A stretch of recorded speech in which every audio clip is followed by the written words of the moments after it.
大家好，歡迎嚟到家父維嘅 YouTube Channel， 我係家父維嘅 JRE 課程導師 Esther， 歡迎大家收睇我哋嘅全新系列 JRE 寫作小教室。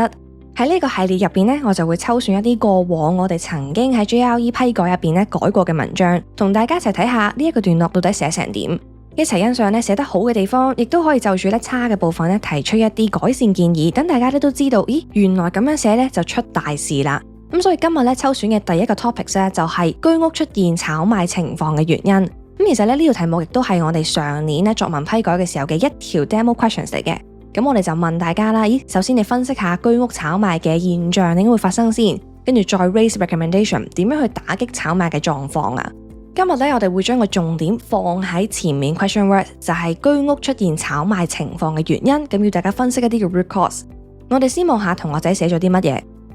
居屋嘅炒賣限制少，罰則輕。咁雖然目前政府對於居屋轉售有一定嘅限制，咁但係相關限制咧並唔嚴格。根據目前政府嘅政策，購入居屋第6年就可以喺居屋嘅第二市場自由定價出售。香港市民對於居屋有大量嘅需求，而居屋嘅第二市場仍有大量嘅潛在買家，因此炒家嘅議價空間較大。對於資金較為充裕嘅買家而言，係具有潛力嘅中長線投資。而且喺2025年施政報告入邊，政府更加將可補地價於公開市場出售嘅年限減至10年，進一步降低咗炒家嘅炒賣難度。另外，政府對於目前嘅居屋炒賣並冇嚴格嘅規管同埋懲罰，即使係發現咗炒賣，最嚴厲嘅懲罰都只不過係要求業主轉讓翻俾房委會或者繳交所有嘅出售利潤。炒家基本上係冇實際損失或者法律責任。炒賣嘅難度低，自然會吸引更多嘅炒家投入居屋市場。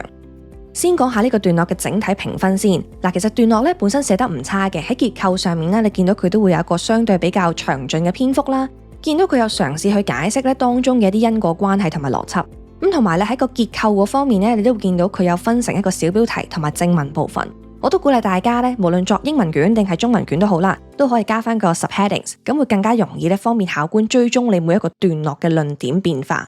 講完讚嘅部分啦，就可以講下呢個段落到底有啲乜嘢問題。問題有兩個，第一個叫做寫作篇幅嘅分配失衡，意思就係話唔應該寫得咁詳細嘅嘢，寫得好多，應該寫詳細啲嘅部分又寫得唔夠，咁就係講緊失衡嘅狀況啦。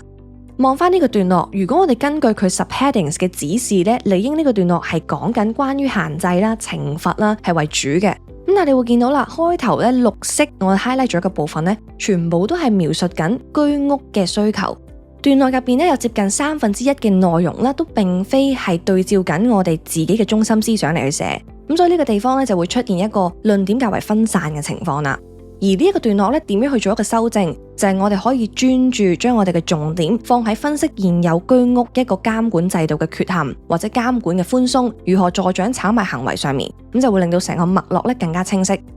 第二個問題就係段落入邊提及過關於政策嘅事實準確度上面係略為不足嘅。考生有提及過，即使被發現炒賣，最嚴厲嘅懲罰都只係要求業主轉讓翻俾房委會啦，或者繳交所有嘅出售利潤。其實呢個講法係不完全正確嘅。喺現有嘅條例之下，如果業主係透過合法嘅途徑，包括咗係滿足咗禁售期啦，亦都拎咗個可供出售證明書去轉售單位，咁本身個價無論係浪高幾多都好啦，都屬於一個正當嘅行為。咁所以變咗，如果你單純去提及低買高賣呢個狀況就為之炒賣其實個定義上就唔準確啦。同學仔點解會講就係話呢個炒賣現況最嚴厲嘅懲罰係繳交所有嘅出售利潤呢？事情確實係發生過嘅，咁就係2024年嘅時候，長沙灣海樂苑出現一單清水樓嘅單位交易成交個案，業主持貨4年，轉手就賺咗400萬啦。由買嗰刻去到佢賣嗰刻啦，中間咁多年以嚟業主都係從來未入住嘅，咁所以呢一個單位屬於一個清水樓嘅狀態。而業主最後係以一個未補地價838萬去沽出，賺咗接近係90%。咁呢個個案亦都係可能令到大家歷歷在目啦。咁所以就會將呢概念換轉成為，以為係因為炒賣而俾房署去罰繳交所有利潤。咁但係事實上其實呢一個戶主佢衰唔係衰在佢炒樓，而係衰在佢係炒清水樓。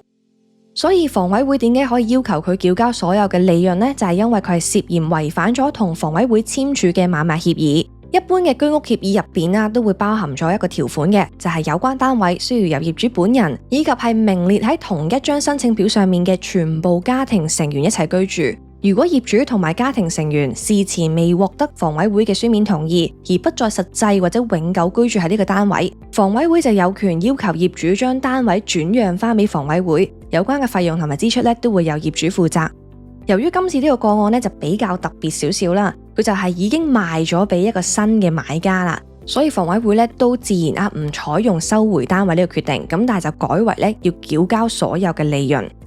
亦都係因為呢種清水樓即係霸住個居屋又唔住，然後等過咗禁售期之後高價轉售嘅個案不斷出現，所以房委會都收緊咗申請呢一個可供出售證明書嘅要求。由2024年嘅6月1日開始，如果要申請呢一個證明書，就需要提交最近6個月內公共事業機構發出嘅賬單副本，去證明佢哋係有住過喺單位入邊嘅。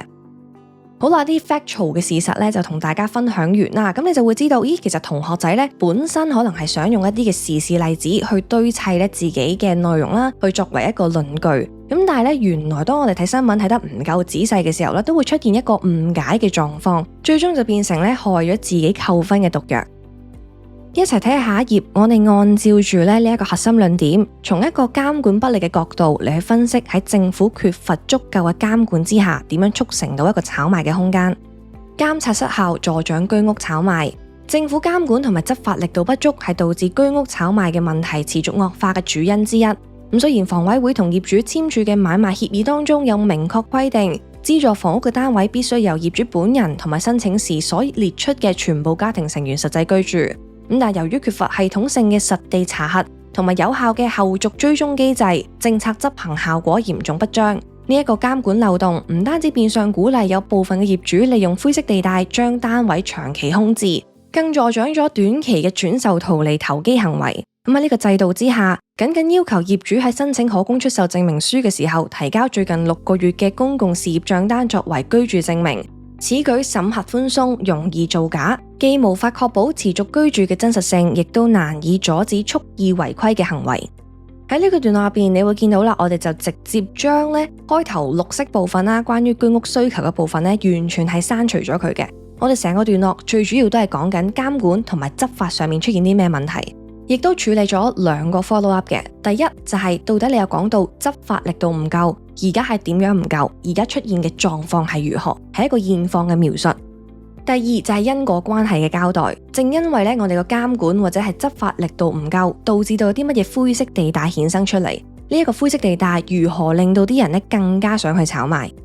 好多嘅考生點解每年考 GRE 都拎唔到 interview 呢？有機會就係你以為自己寫得好好，事實上你嘅作文入邊其實有好多唔同嘅瑕疵，唔一定話你要作到離晒題啊，或者真係作得太過粗淺啊，先至拎唔到 interview 嘅。有機會就係你每一個段落都有一啲嘅小瑕疵，而成篇文章加起上嚟就有超級多嘅小瑕疵。如果冇人同你講你有啲咩問題你就永遠都唔知自己嘅死因係啲咩啦。如果你都想知道自己寫作嘅毛病喺邊度，或者你寫嘅嘢到底可以點樣再優化呢？咁你可以留意下我哋以下嘅課程內容。我哋家父為今年嘅 GRE 課程已經正式開放報名噶啦，咁亦都有唔少學生其實早喺6月嘅時候已經開始咗加入呢一個課程。今年我哋分咗做4大單元，由淺入深咁樣教大家點樣去 tackle GRE 呢一個咁難考嘅試。除咗係一啲網課嘅支援之外啦，我哋今年亦都有好多唔同嘅配套支援，包括咗就係 policy catcher 啦，每個星期同你 catch up 最新嘅時事狀況。除此之外都會有呢個政策發展週報啦、政策發展藍圖啦，俾大家溫書。仲有我哋今年全新推出嘅每周 GRE 線上小練習，同大家 regular 做一啲少少 exercise。所以嚟到呢一度係完全唔需要擔心係唔夠嘢溫啦，或者係唔知溫啲乜嘢，因為我哋已經為大家篩選咗最好嘅溫習內容，同埋最適合大家去處理嘅溫習份量。